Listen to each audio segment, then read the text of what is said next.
Welcome everyone to this webinar. My name is Nicholas Phelps. I'm the Chair of Urban Planning at the University of Melbourne.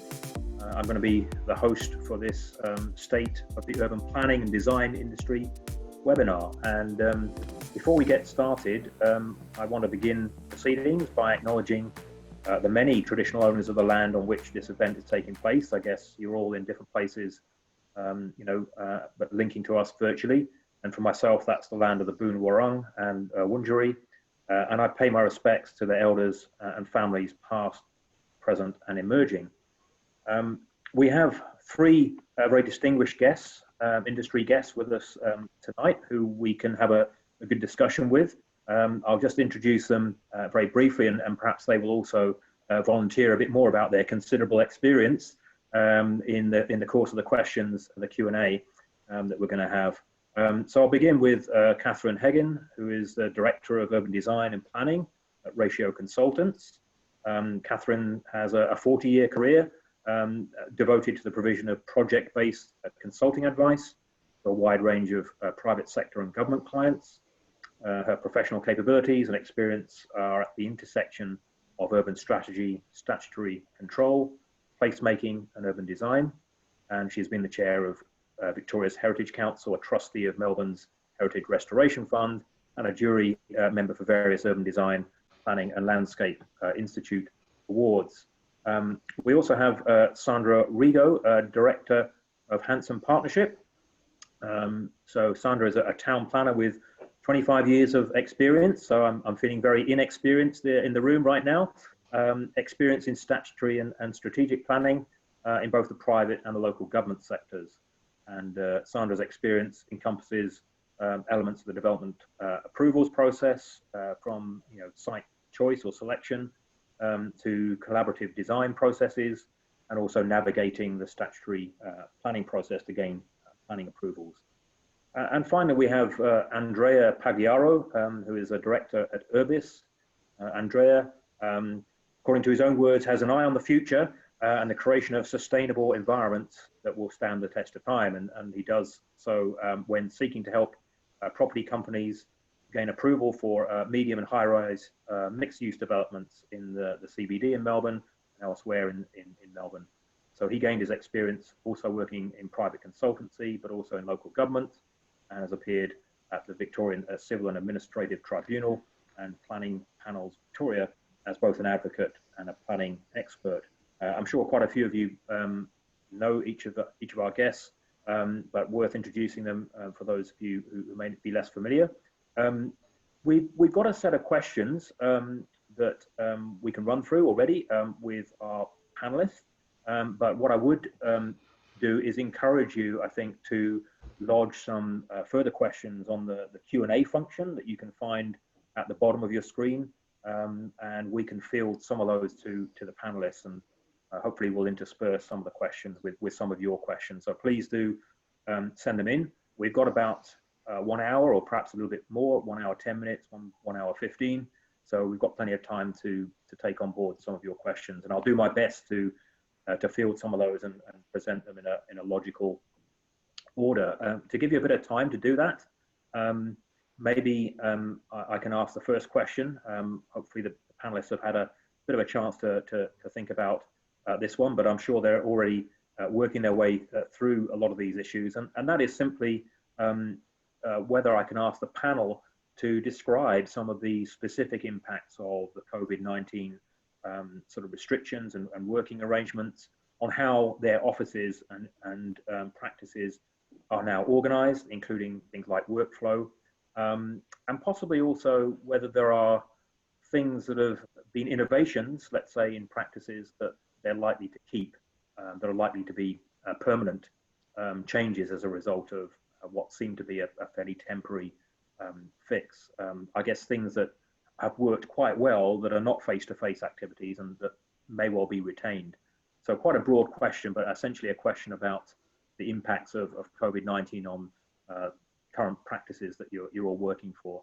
I don't know who'd like to go first, but happy to take a response from any of our panelists. Well, I might I might start and then see what Andrea and Sandra have to say, just to get the ball rolling.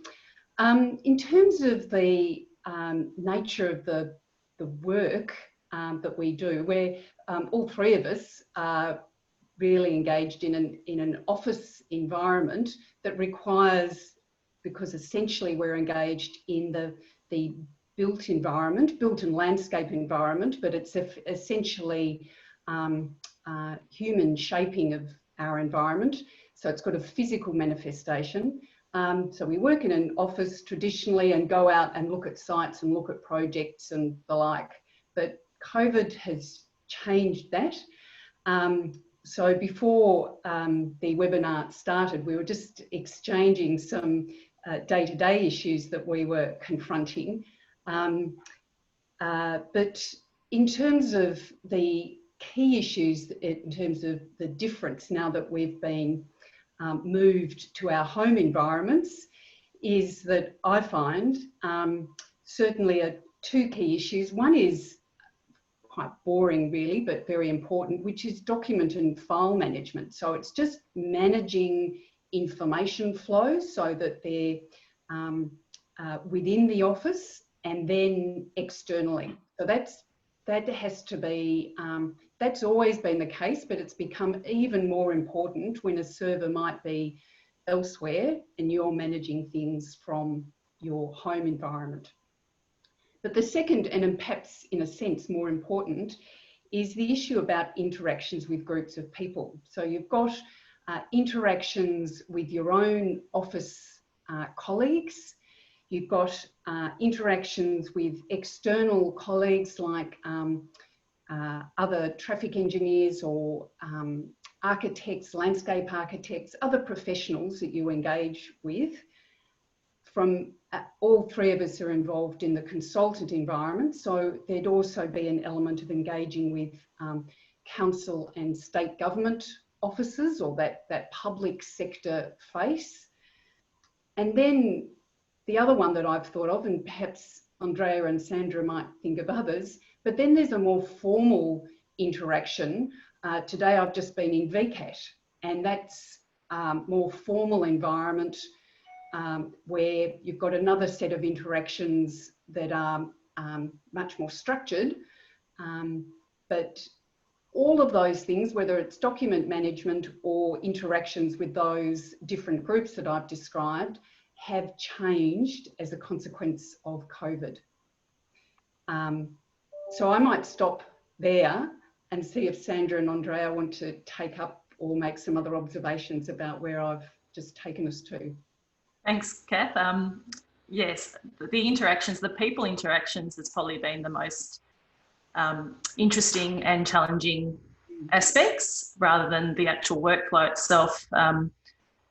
We're lucky that we have quite a diverse client base, so the workflow hasn't really been an issue for us as yet, touch wood, but it's been more about the interactions with people in the office. And whilst we're in our teams and we meet on a daily basis with a catch up with our immediate teams, it's the cross collaboration with other team members in other parts of the business that's been probably the most challenging. And you know, when you would ordinarily just walk around the office and have a look at what people are working on and, you know, chat to, you know, a particular project or find out a little bit, you don't have that at the moment. So it's finding other ways to have that interaction. And that's probably for me been the most challenging part, and I think for the other directors as well, that sort of cross interaction with other people in the office. I do a lot of work outside of Metro Melbourne as well, so for me Zoom and Team have been terrific in terms of just opening my eyes about how much time can be saved in not travelling in the car for 3 hours for a meeting. So that to me is probably a benefit that's really coming through, and making the most of those virtual platforms for things like pre-application meetings, not having to drive out to those has been a huge benefit, and it's just such a cost saving to the client as well as a time saver for myself. So those sort of things have been really positive, which I hope will continue on post this period of time. But it's been also really, it's been wonderful to see how especially the younger people in the office who are very tech savvy, take on the challenge, particularly at first, maybe a hesitation in terms of, well, how do we collaborate with each other over design issues, or, you know, ordinarily they would sit around the table with yellow trace, and finding and exploring other ways to do those. And that's got better as time has come past. So it's been interesting. Yeah, I'd echo those sentiments as well. I think as a company, we invested heavily a couple of years ago in IT. So fortunately, we were just able to pick up our computers one night and start working from home. It was a huge adjustment. And it's certainly challenging working from home.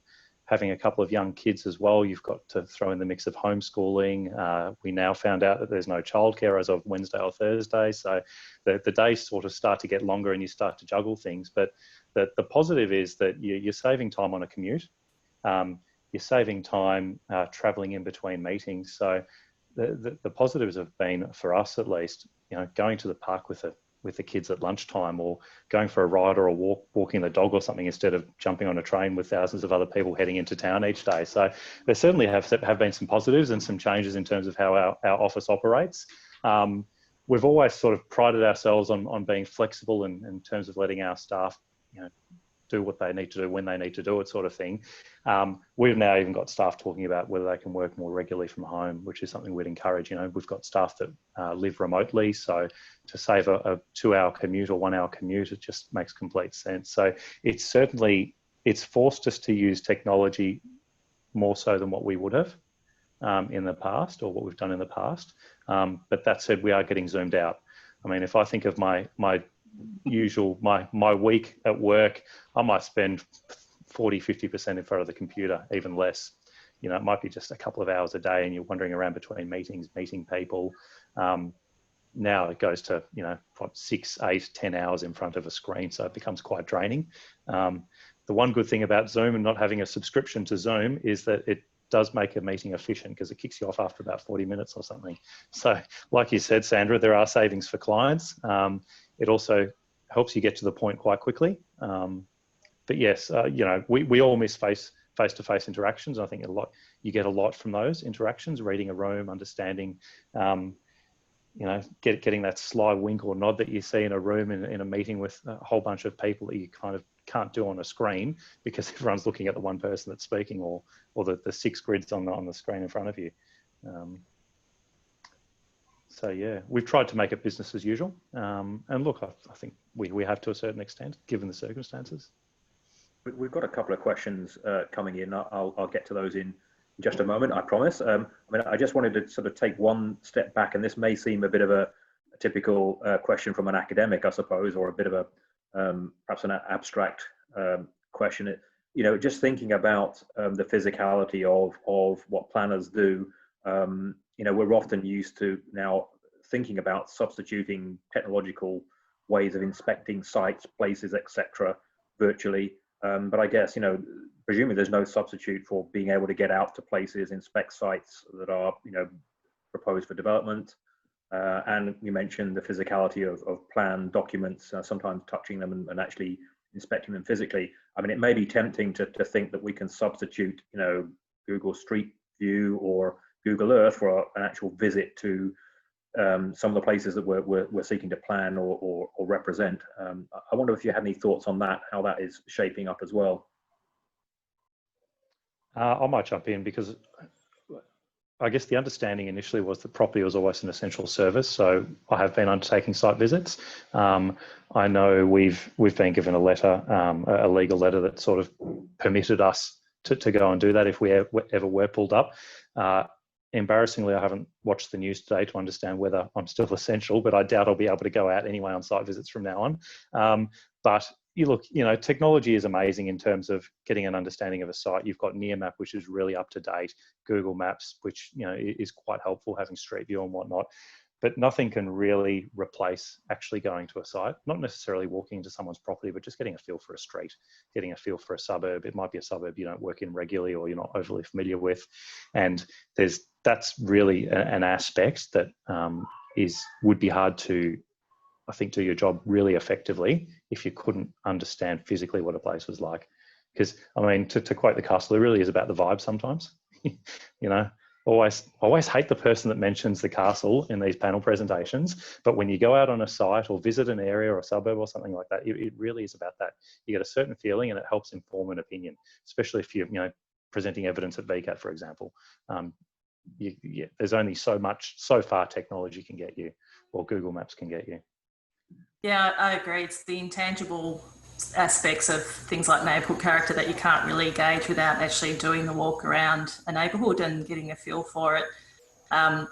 It's interesting, VCAT, the tribunal members at VCAT are not conducting site inspections and have actually invited advocates and experts to provide photographs and videos of sites and their site visits and things like that. So we'll probably see a bit more of that where people take videos. I know in our office we're trying to minimise the number of people that are out on site, so things like photos and little video snippets are going to be more and more important to fill some of those gaps. But ultimately, that's probably one of the biggest challenges we face is not being able to get out there on site and get a feel of those intangible elements.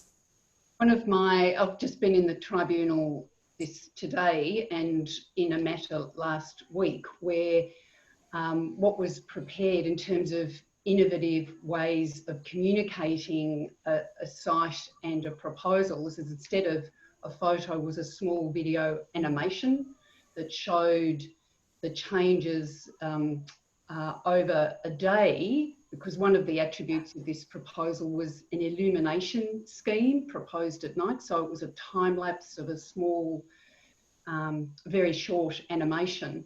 And that was very effective in terms of presenting a proposal to the tribunal. But nothing replaces a physical site inspection, and the tribunal, as Sandra said, is not conducting site visits, but they're also asking parties, if anyone objects to that, then they will undertake a site visit, but when this pandemic is over. Now, so far, no one's elected to take up that invitation. We'll see how much longer that is the case, that there might be some parties that insist that that's imperative for the tribunal to form that view. It's ultimately at the discretion of the tribunal anyway, but I think there's still nothing that beats a site visit. Okay, great.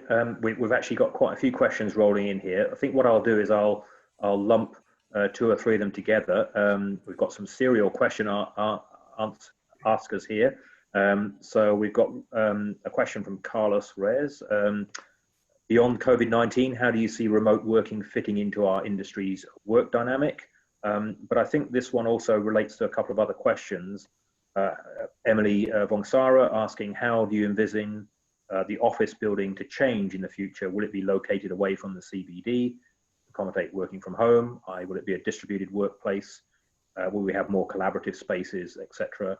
And I think even Andrew Butt here has got a sort of similar question, if you like. How has the situation changed the way you think about place and the role that places can and do perform as a result of lockdown? So probably questions about where activities are taking place across the city space, and whether COVID and virtual possibilities make place a slightly different prospect, if you like. That's a big question, of course, but I'll tackle the first part of that about sort of remote working and office spaces and so forth. I know from our experience, at first there was probably this is very short term, don't get too settled type of things will be back. As time's worn on, I think people have really grown into enjoying the benefits of working from home, as Andrea pointed out. Like, I know I'm a lot calmer getting to work where I move from one room to another, as opposed to doing a school drop off and then getting public transport and somehow making it into the office by 9 o'clock. So there's those aspects that I think people are seeing the benefit of, those sort of mental health benefits of being able to work from home. And I think the view seems to be a bit of both, which then does have implications on, well, how do you set up an office when you have people that want to spend a bit of time in the office to have that face-to-face contact with their colleagues. but would also like the opportunity to spend more time at home and work from home. So I certainly see this having an impact on office space, and questioning whether or not we need as much office space as what we currently do. I've heard of some businesses that are thinking of moving out of the CBD altogether and having what they call satellite office spaces, like smaller spaces scattered throughout the suburbs, closer, like taking their offices to their workforce and distributing that way. And that brings into play an interesting thought about the 20-minute neighbourhood, which Plan Melbourne is advocating, and how that affects that, and seeing that perhaps become a reality for some types of businesses where they do have smaller spaces and literally like meeting type spaces where there is that collaborative communal sort of space where they can have meetings with clients and things like that, yet primarily be based at home. So I've certainly heard of some businesses contemplating that sort of format. We haven't, obviously we're based in the CBD and we tend to stay based in the CBD, but it'll be interesting to see as we come out of this, how that changes office space, particularly in the CBD itself and the surrounding suburbs. I think that there'll be an increased localisation and an increased regionalisation of activities. I don't think it's the death of the high-rise building. I think there's been some recent commentators that suggest that, we're not going to have high-rise buildings again. That might have been the knee-jerk reaction after 9/11, but that didn't stop high-rise buildings occurring. They might be done differently, and they might be, as Sandra was saying, in regional or localised centres.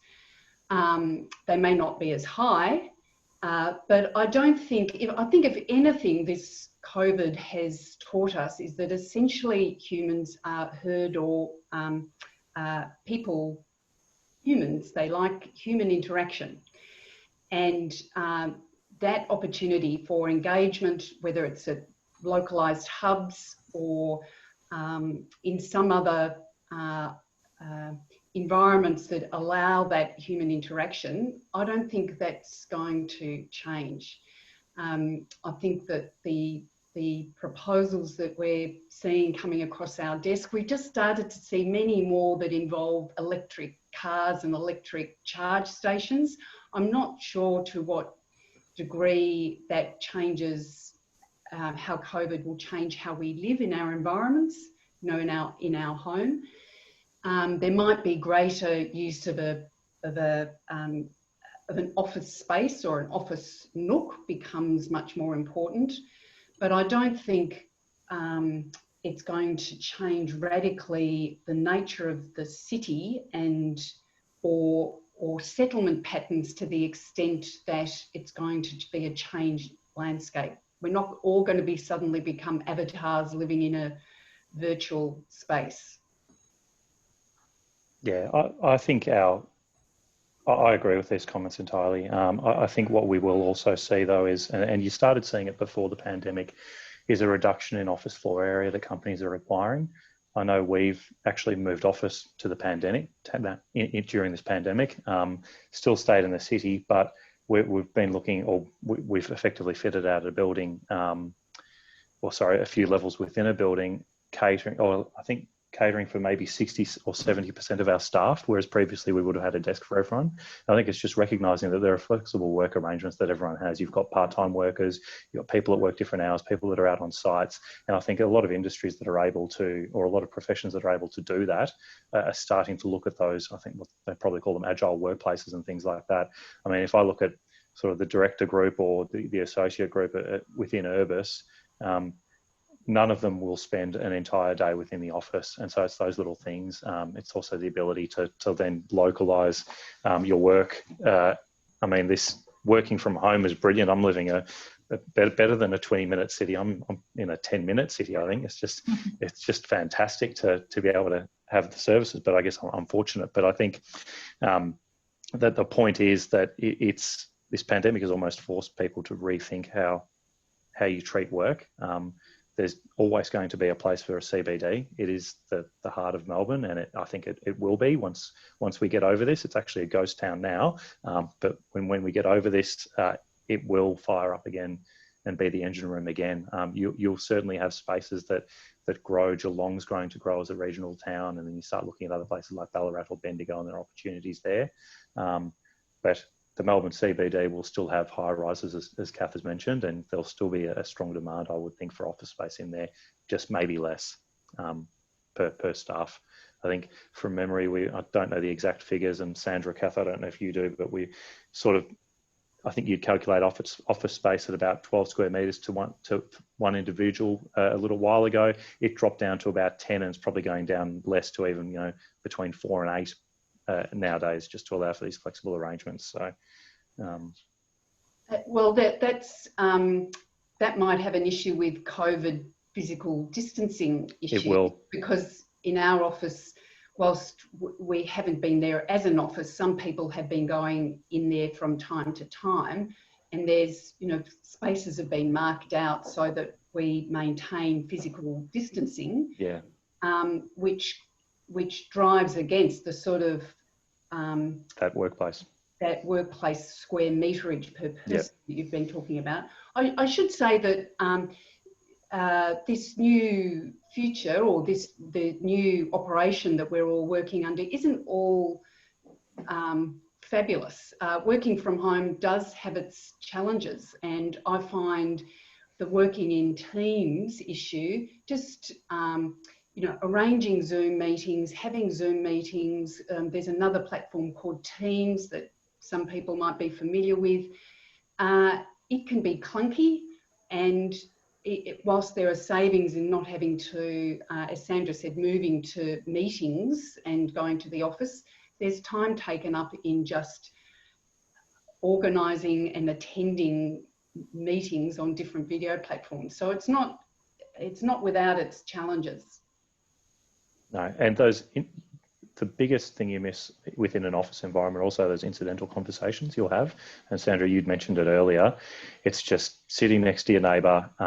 You overhear their conversation, or they overhear yours, or you throw some ideas around the group you might be sitting with, and that's what you just don't get in this environment. You're forced to either pick up the phone or jump on Teams or Zoom, and you lose a lot in those just conversations that just tend to happen throughout a day. So we've got a few questions floating in here. I think actually Sandra had picked up on this a little bit earlier.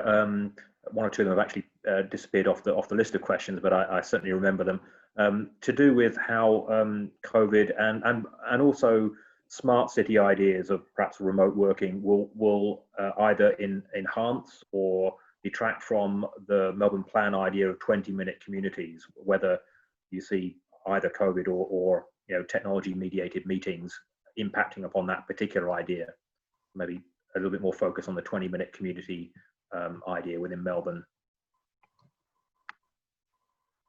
Look, I think it's probably, is that almost assuming that everyone's just going to move to a virtual world and do everything online? I think as Kath had mentioned, we're humans, and we really do crave human interaction, and I think you're never going to take that away, or never going to take that, I guess, innate, the way humans function in terms of wanting that interaction, and still maintain. Look, smart cities obviously is certainly a topic I'm not overly familiar with, but aware of, but I think it's not going to replace, I guess, what really has been our planning system or planning goal for years on end.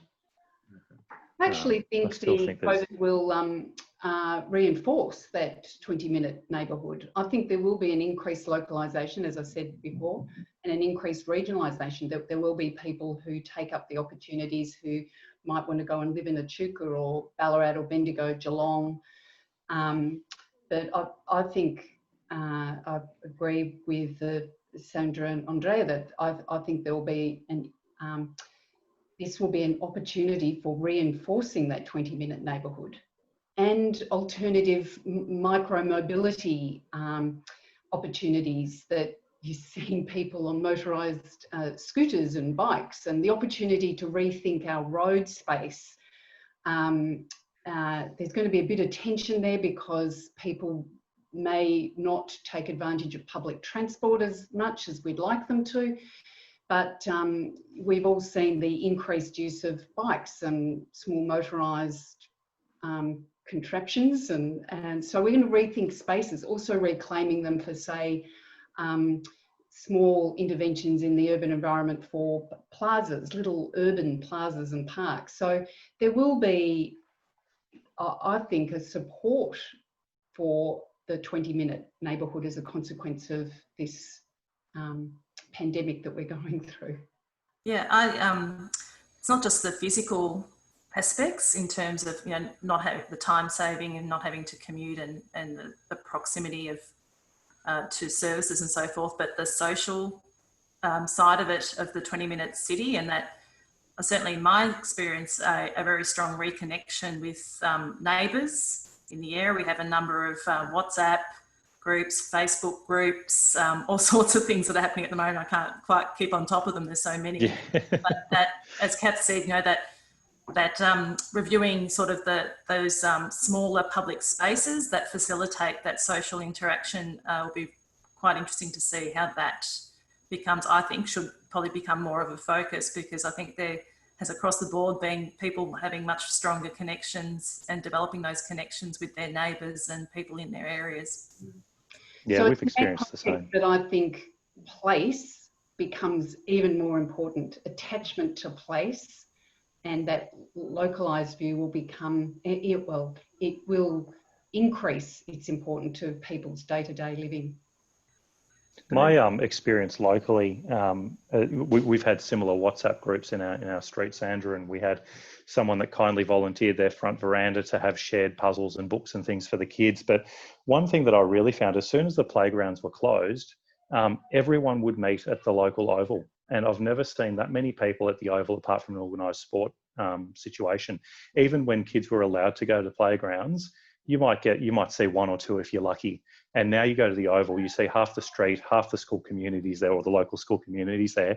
And it has really created this sort of, or really emphasised the importance of these public spaces, public parks. Now it's just a stock standard footy oval, and the 3, 4, 5-year-olds are doing one thing in the corner. You've got people practicing footy, kicking a soccer ball or whatever it is, but it's really created, or it's really seems to have forced everyone to use these public spaces much more so than what's happened in the past.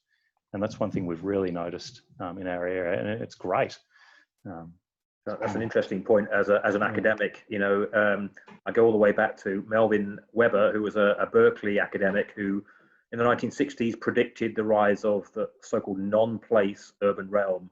In other words, we'd all be online and our sense of community would be non-place based. But what I hear from all of you is that place is still going to be very important. Yes, I think that makes a bit much of the Margaret Thatcher, there is no society, there's just individuals and families. So I think that it's an interesting concept, and this, as we've been talking about, that there are certainly some positives, but I think we're not going to become avatars in our own virtual world. It will be very much continue to be tied to a physical manifestation of place and attachment to it.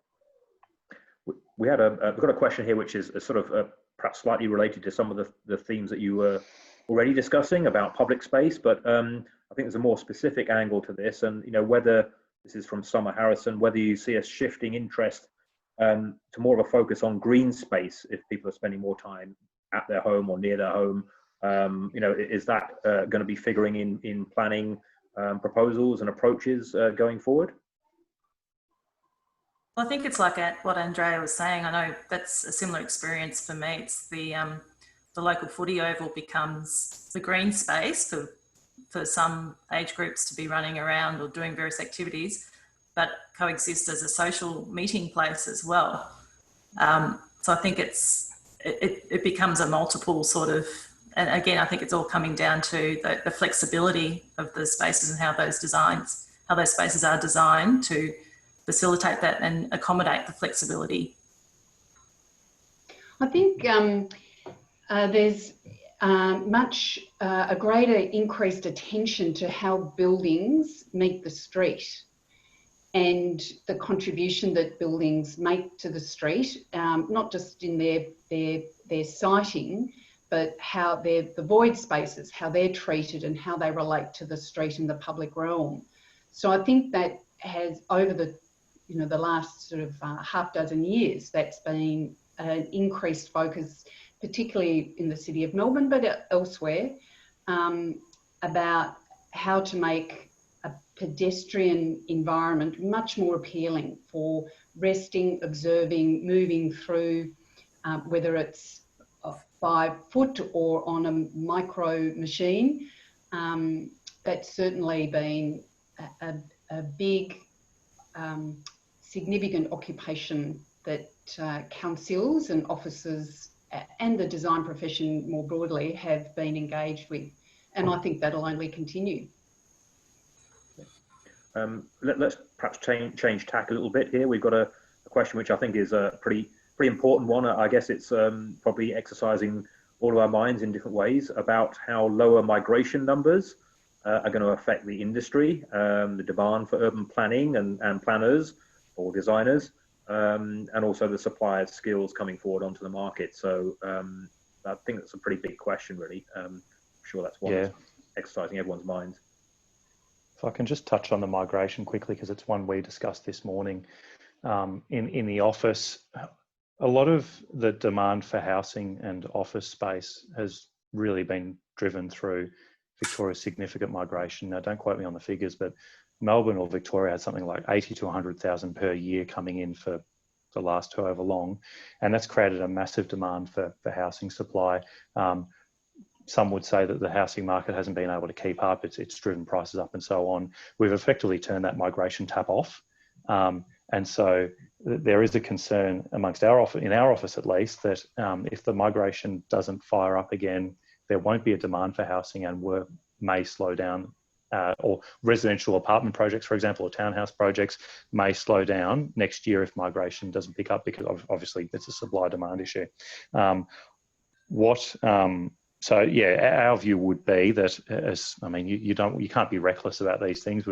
We've seen around the world what happens if you're reckless about just carrying on as if this pandemic isn't pressing ahead.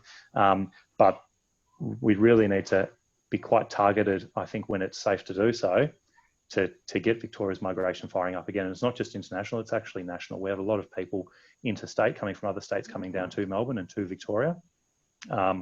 And that's something that we really need to push moving forwards. In terms of the safety of a planner's job, I feel there's always going to be an opportunity for planners. I started working, it must have been around the time of the GFC, and I was working at council. No, I would have been there a while. Anyway, the GFC happened and there was all this doom and gloom across, especially financial sectors and things like that. We were so busy when I was working at Stonyxton Council. We just kept on ploughing through application after application, apartment after apartment building, and it just never slowed down. So I'd like to think that the role of a planner, despite this probably hitting us more severely than the GFC may have, I think we were probably quite buffered as a country, is my understanding. But yeah, it will be important to try and encourage that and see what we can do, or what the government can do to encourage that migration to keep a planner's job going. But yeah. I'm not so sure we're going to see that migration return for quite some time. A couple of years? I think that I suspect that there's already evidence of segueing activity away from apartments and the like, certainly into perhaps looking at smart industrial value-adding operations, clean industries, where Australia and other countries around the world look to become more self-reliant, and government funding of those sort of R&D and industrial activities will shape what planners do. So I think that to speak positively about the potential role and employment opportunities for planners, I think will be there, but it'll be the land use pattern and the demand that we've seen before until now, I think will shift, and it's going to be a marketplace that will be different, just as the 1990s recession sort of shifted the commercial development activity and sector into apartments, and we've seen that emerge, and that was really the underpinning of postcode 3000 and the like. It was really the market that encouraged that shift. I think, again, there'll be going to be a tough couple of years, but I think that there'll be a shift into activities that are about making Australia and Victoria and Melbourne, that used to be the heart of manufacturing operations, into something in smart development that supports a self-reliant or an increasingly self-reliant economy. I don't know what Sandra thinks. Yeah. We've already seen that in the media, this whole question being asked about, you know, why don't we make things here? Yeah.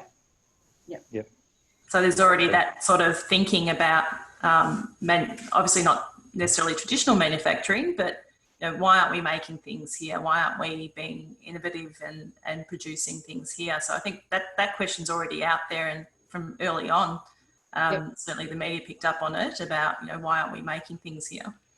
There might be some things that in the shorter term are being done about existing student housing developments, adapting them into some types of more permanent housing, if that's possible. Reconfiguring the internal layout of them so that they do become fit for purpose or for a different purpose, which is more permanent accommodation. So there might be some reorganisation of that sector. So I think there will be quite a bit of movement, but I think there's going to be positive about employment prospects for your students. I think there will be a future. It's about being adaptable and just looking at how land use management issues change over a community that's really undergoing quite significant changes through how they work and live, and the consequence of perhaps not having that student population for a while yet, or that international student population for a while yet. There's a question or a couple of questions that overlap here from a couple of people. I guess you know, perhaps, you know, possibly a little bit predictable in the sense of the debate that is swirling around about the impacts of COVID. So whether the panel have any sort of predictions about whether people will be taking flight out of the inner suburbs and the CBD out to the suburbs, lower density, whether lower density is going to be the preference now going forward for sort of residential choices as a result of COVID. I think there's a couple of questions about that. Yeah, I don't necessarily think that there'd be an increasing demand for lower density, but I think it's the actual configuration, like internal configuration of housing and new housing. And even I read something recently, I think Domain in their survey said that there's been a huge increase in the search for, you know, people searching on the basis of, you know, office space or balconies or things like that. So I think there is probably going to be more about people thinking about the internal space within their home rather than the actual size of a lot and the lower density side of it.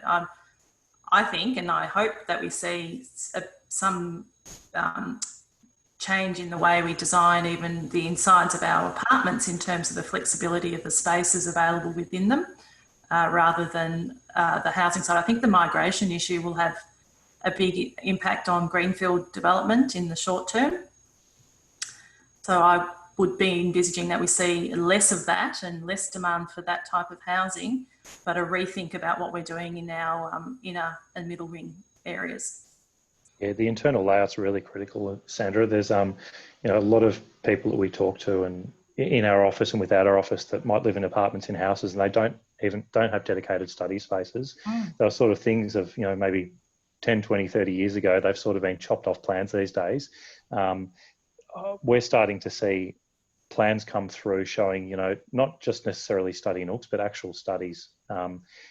The difficulty you've got there, you've got sort of apartment standards that talk about minimum bedroom sizes, and you're not going to have a study necessarily the same size as a bedroom. Then the council office starts questioning, well, it can be used as a bedroom and it's too small. And, you know, you start getting into this vicious cycle of, no, we just want it to be a study. It is what it is.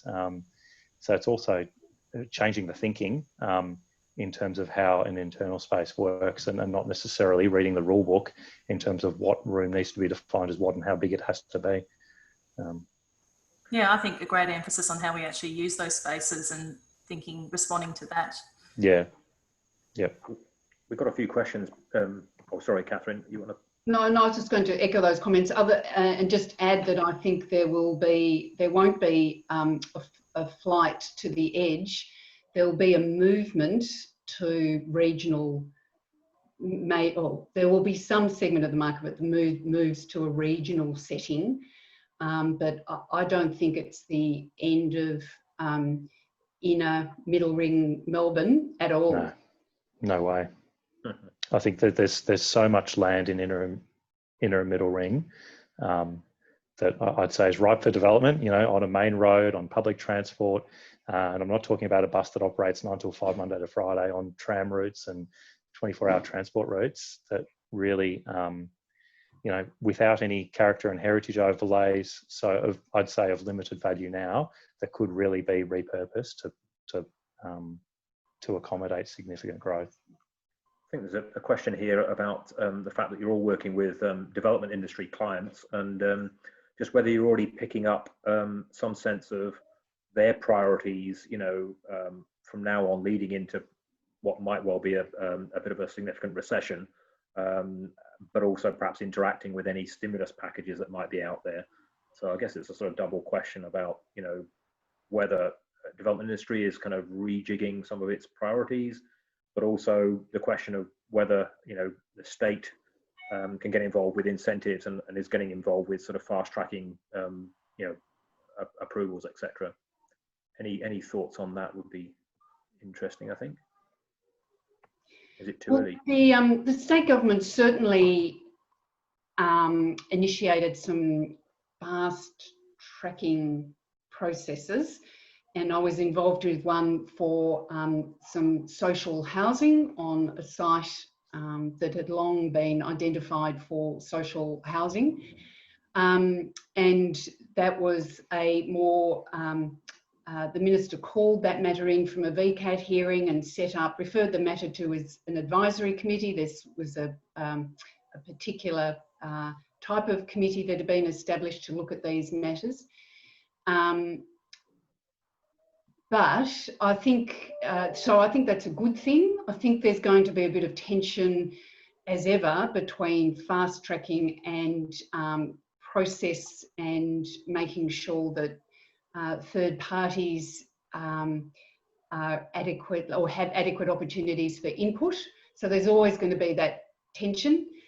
I think that in terms of the wider business sector, I think it's a bit too early to tell. I think that there's still the biggest issue is uncertainty. I think people are being, there's some certainly projects in the pipeline that have been moving through a process. And I think the biggest thing government can do is fund things like social housing projects that actually have some dividend return in terms of their longevity and dealing with a social community compact issue at the same time. So yeah, so I think that there's certainly some benefit and initiatives that government can and are doing in that space. They could do more. Yep. It's certainly been great to see the priority fast tracking. One of the criteria being that whether or not it makes a contribution to affordable social housing, because it certainly, there's been many years of debate about whether or not we should have a statutory measure forcing developers to provide a certain level of affordable or social housing in their projects. And the fast tracking process has perhaps made that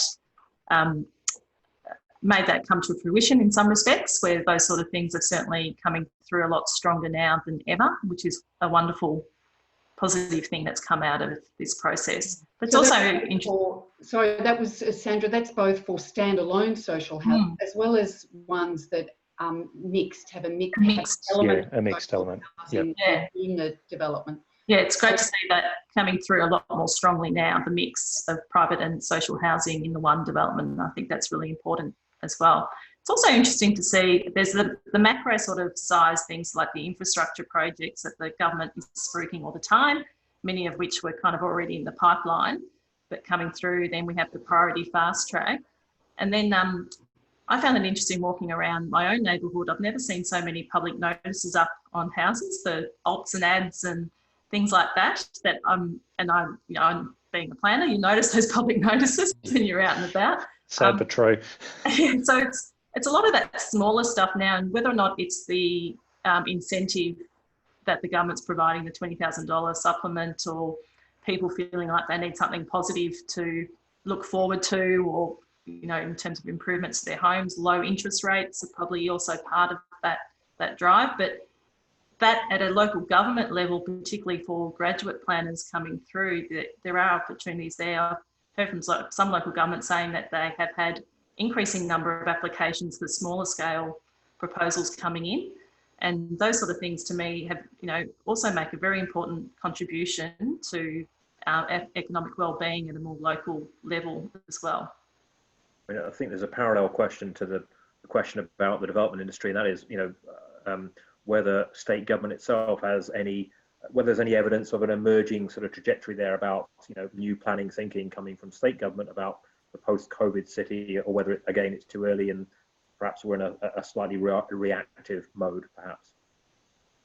I think government at the moment, I think Dick Wynne has been focused on that, and there's been some evidence that, as we've talked about in that fast tracking process, I think government's been very focused on just managing the pandemic at the moment. All government, or certainly the people that we deal with at the Department of Planning deal with, are all working from home. So I think they're really in a very challenging environment. I think they've certainly got their infrastructure projects that they've got some problems with in terms of tunnels and disposal of contaminated soil and what's happening with other contractual obligations. But I think for government, their planning thinking, I think it's probably too early to say. There hasn't been any evidence of that other than the drivers for things like social housing and infrastructure. I think we don't want to be in that reactive sort of position, Nicholas. I think, when things start to clear up, we almost need to sort of take a deep breath and think, all right, what are priorities here moving forward? Certainly government stimulus is going to be critical, whether it's in creating jobs in manufacturing industries or trying to push growth in those areas, as was mentioned earlier, whether it's continuing the fast track priority projects that are in the system now, whether there are opportunities for more projects to be considered under that system. Construction contributes something like 40% of the state's economy, is my understanding. So it's really critical to get that kind of working as best it can, when practical, when safe, I guess, when it's able to do so. I think there's a question here which maybe speaks to that last point you mentioned there about the dependence upon the construction sector and the building industry, which is a significant dependence. And we mentioned manufacturing a bit earlier on. So there's a question from Sue Weatherly about the question of supporting manufacturing, whether we should be doing more there. How can planning help support this particular sector if we're talking about building perhaps a more diverse Melbourne economy? Yeah, look, I think we need to certainly look at new industry trends. I think obviously, we've lost the car manufacturers over the years. Some of those older styles, can I say old-fashioned or older styles of manufacturing industries that really are, we're never going to to rebuild here.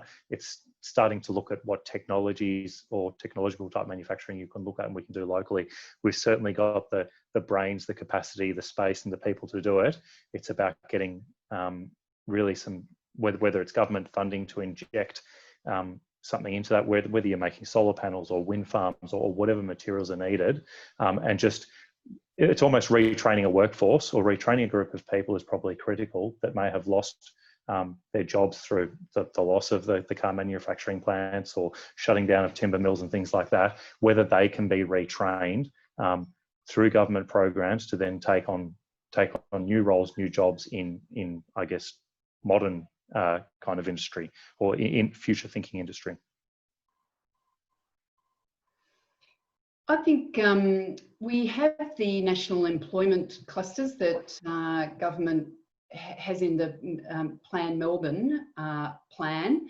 So those sort of major biotech and other industries have already been, or areas for those activities in terms of the metropolitan spread have been already identified. I actually think the bigger challenge is looking at where other industrial operations can be located, because we've had such a drive on residential infill development that protecting and transitioning into clean manufacturing operations is going to be a bit of a challenge to find the locations for them. So outside the national employment clusters.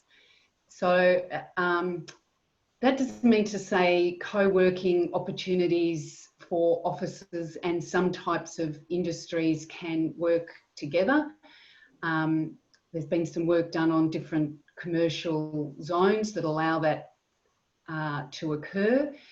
But it's a good question that Sue asks, and I don't have the answers, but I think it's that type of use that's going to be having that flexibility to allow for that type of use is going to be an important one for strategic planning in the future. We've got a couple of sort of specific questions here. I think they go back to some of the ideas that you've been discussing already, but a couple of questions, one from Andrew Amos, I think, about how could our planning systems better encourage and facilitate the development or use of small urban spaces for community uses. I think that was something that Catherine had highlighted on. And then Aman Mehta is asking, do you think there's an opportunity to further advocate for a 2 to 4 story medium density housing typology around neighbourhood centres that may also enhance or help implement a 20-minute city, especially in the middle and outer suburbs? So I guess questions about, you know, creating these sort of nodal points, these more publicly facing centres within some of the suburban locations. What's the prospects of those two? These are more sort of specific questions of the, you know, promotion of small urban spaces and perhaps measures of greater density in some of the middle and outer suburbs, where it's been quite difficult to generate density, I think, perhaps because of the lack of transit in some of these places. One opportunity that we've been exploring in our office is a program that we've called Our Streets Aren't Garages, which is about looking at being more creative about how we garage or store cars that are parked on the street, and to find ways in which that either these streets are turned into urban parks, either by, this is a very, it's a model that's used in Barcelona where the local government actually locates, owns and constructs underground car parks, and then undertakes long-term leases to owners who want to garage their cars, that liberate roads for the creation of urban spaces.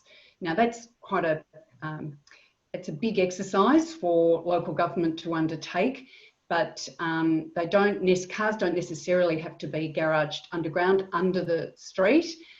They could be corralled in buildings or elsewhere, liberated from spaces in, say, commercial buildings that are no longer using all their car spaces because everyone is riding their bikes or on micro machines, to undertake long-term leases from those buildings, and to undertake, or that then gives an ongoing revenue stream to council to create and fund these different ways of using urban roadways. So we've been looking at that opportunity. I certainly think, you know, 2 to 4 story development around activity centres quiet. We could do more. We could do 4 to 6 to 8 stories. Great. Locations. Yeah. But of course we should be doing that. And in fact, it goes back to Sandra's observation about the underpinning that one of the positive things that COVID will do and is increasingly doing is the localisation that supports a 20-minute neighbourhood, and that would involve, part of the story would be increased height and density around those activity centres. And I think on top of that, Catherine, it's not just a ground floor retail with apartments above. I think it's critical to get those true mixed use buildings in those centres where you might have, you know, yes, you would have a retail type use of ground floor to activate that street, get some engagement, but start looking at whether you have the small office spaces within there, whether there are childcare spaces within there, mini libraries. There are so many different uses you could slot into a building rather than having the 5 levels of apartment and retail downstairs. Obviously, it has been market driven in the past, but there's certainly an opportunity. And then that would further the 20-minute principles and really getting true centres that can, I guess, provide good local employment, which would be of benefit to the community, to the local council, and to people's wellbeing, not having to travel for hours on end just to get to a job. Yeah, Andrea, you touched on that issue about commercial space in local centres. I think that's a really important factor moving forward. We do typically, in that particularly smaller neighbourhood centres, see that if a mixed use development is usually a retail ground level and apartments above. And I think there needs to be much better response in those areas that have great capacity to provide, you know, your co-working spaces or your meeting rooms and things like that for people that are perhaps increasingly working from home and wanting to work from home, but have the facilities that they need nearby. So I'm optimistic that we will start to see a true mix of uses in those buildings, and certainly would support that, you know, I think 2 to 4 stories is probably a little bit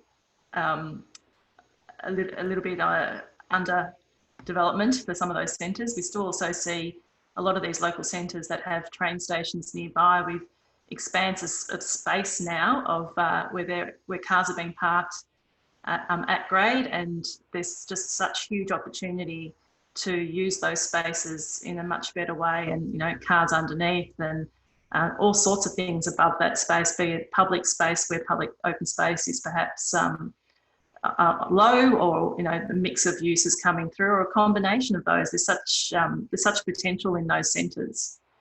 And I think that potential is recognised by government, it's recognised by council, by developers, that the biggest resistance is the local community.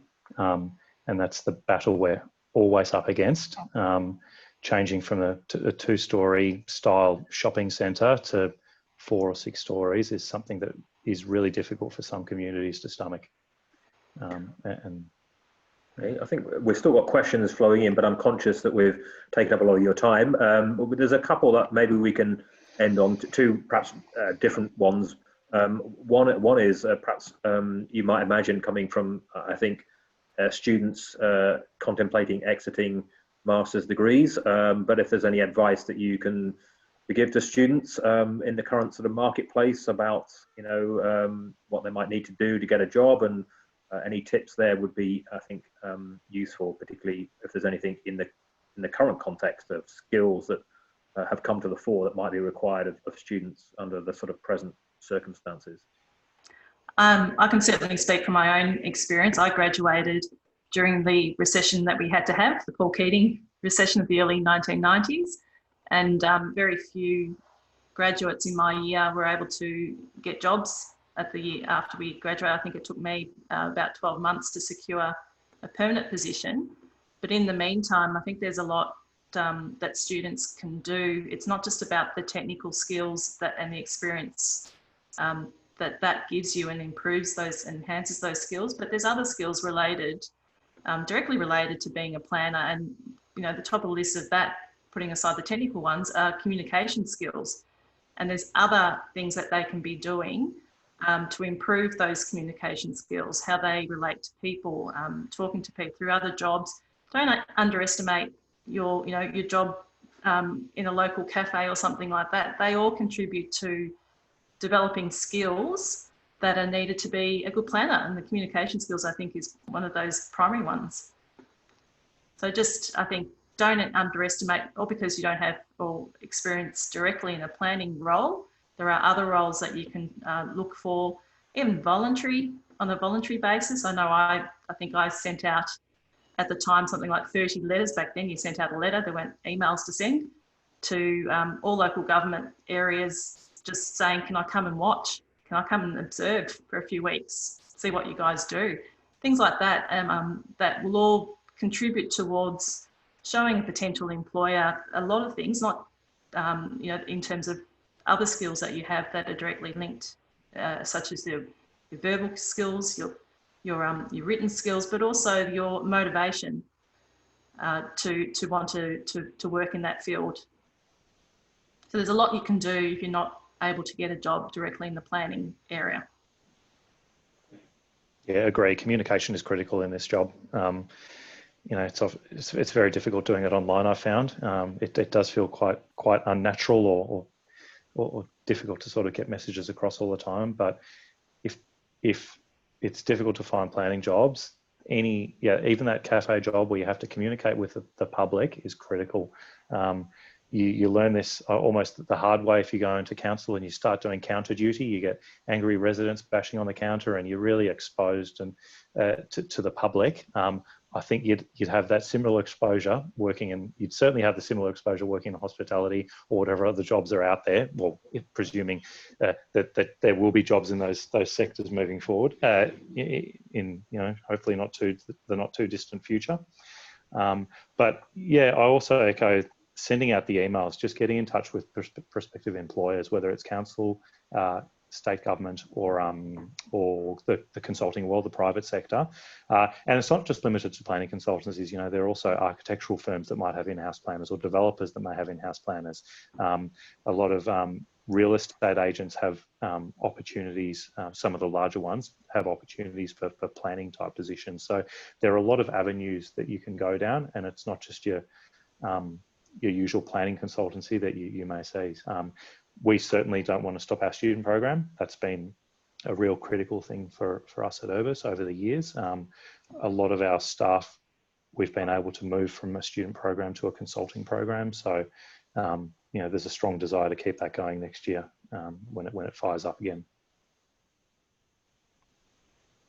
Yeah, there's a couple of questions here about, I think maybe you just touched on that there, about the prospects for the sort of hospitality industry going forward, and what role planning plays in any of that. I mean, obviously it's massively impacted at the moment, but where do you see that changing? We talked about the CBD, and obviously a large part of the CBD is not just about sort of production of services, but sort of consumption services. So interesting to know how you see that being impacted.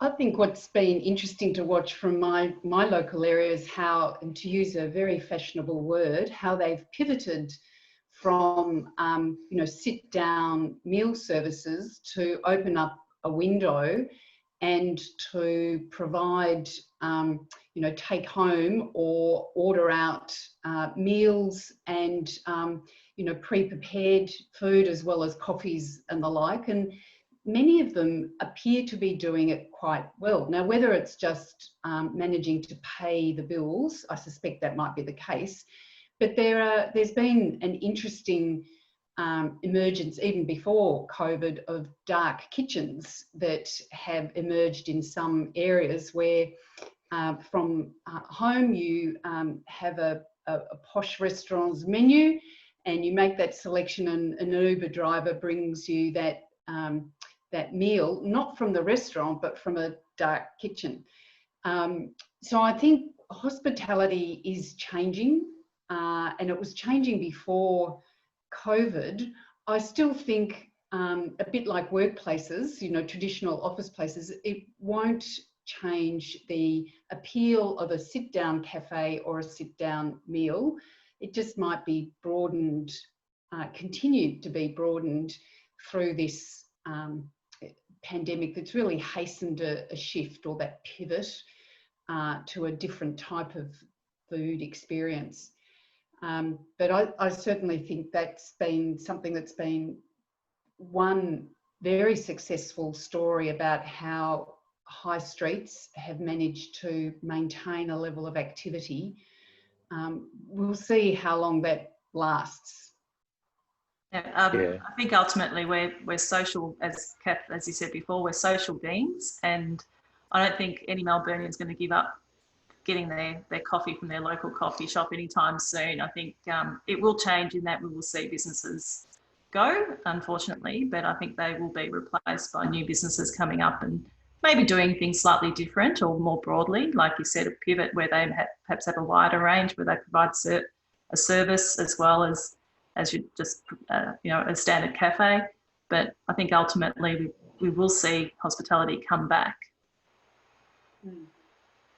There's a question here. It's probably sort of, we've skirted around it and addressed it in different ways, but maybe I can ask it in a slightly different way. It's what type of city best handles a pandemic? But maybe another way of expressing that is there anything in your experience or the sort of horizon that you've been scanning? I think, you know, Catherine, you mentioned Barcelona, but are there examples out there of planning policies, practices, models, perhaps in response to a pandemic that you might see possibly being influential in the future, possibly including in Melbourne? That's a good question. I'm not so sure that there's necessarily a city example. I think that we keep coming back to this issue about the 20-minute neighbourhood, because as we're even being in the process of locked down further, where we can't travel more than 5 kilometres from our home, it becomes important to be able to, I'm assuming we can still see the doctor, or maybe that's telehealth now, but if you needed to have an appointment to a doctor, that's in a close proximity to your home. Then there's the shopping, the grocery shopping, access to a range of other recreational, passive recreational opportunities, the local library, all those things that go to make us manage our lives in a way that are meaningful, is really in that localised setting. So I think that the ambitions of Melbourne 2030 or Melbourne 2030 refresh are still sound, and in fact really go right back to the very early work of some of the academics about what makes a small village community, and it's that the centre, supported by good transport, but public transport, but really having access to a wide range of facilities and services within proximity to your home. Yeah, it's that ability to adapt collectively, I guess, as individuals, whether it's the cafe owner changing the way they practice things, whether it's a local neighbourhood getting together, you know, sharing your jigsaw puzzles or having your WhatsApp groups. It's an ability to sort of just, adapt to what's thrown at you. And it's the same whether it's the hospitality use or the general use. That's the critical thing that would make a city successful. Yeah, I think adaptability is the key, and that comes at what we're seeing from the Melbourne experience at a local community level. Because the city is the city, the CBD, people will come back to the CBD. And we saw that even when the restrictions were lifted, people were starting to come back to the CBD. That will be there, but it's what's happening, I think, outside of that in our local communities and that whole 20-minute neighbourhood we're certainly seeing that come alive now. I don't think we need to, as planners moving ahead, when people say, what do you mean by a 20-minute city? I think we can just say, well, how you lived during COVID. Mm. I think that's Think a reasonable local, shop local. I think it's a reasonable place to draw things to a close. I've certainly been hearing a lot about place, and that place matters still. So that's always pleasing for planners, you know, if we are shapers of place. So we've still got careers ahead of us, I guess, things to do. Listen, I know we haven't answered all of the questions. We've had quite a few being posed. I have tried to squeeze as many of them in as possible. There are still more flowing in, which is obviously a good testament to all of your contributions here, the panelists. So I'd like to say thank you to Catherine and Andrea and Sandra for taking time out and to be with us and to graciously answer so many questions. I think there are quite a few that are still unanswered, but I guess that means that we've got more fuel for another event, but we'll probably have to try 3 different panelists, yeah, to give the 3 of you a bit of a rest and ask another 3 of perhaps our alumni to come in and talk about things and some specialist topics perhaps that can be focused in on a little bit more. So many thanks to the 3 of you. We've got some thanks and appreciation coming from the Q&A as well from a lot of the attendees. So many thanks, and thanks to all of our people for attending the webinar as well.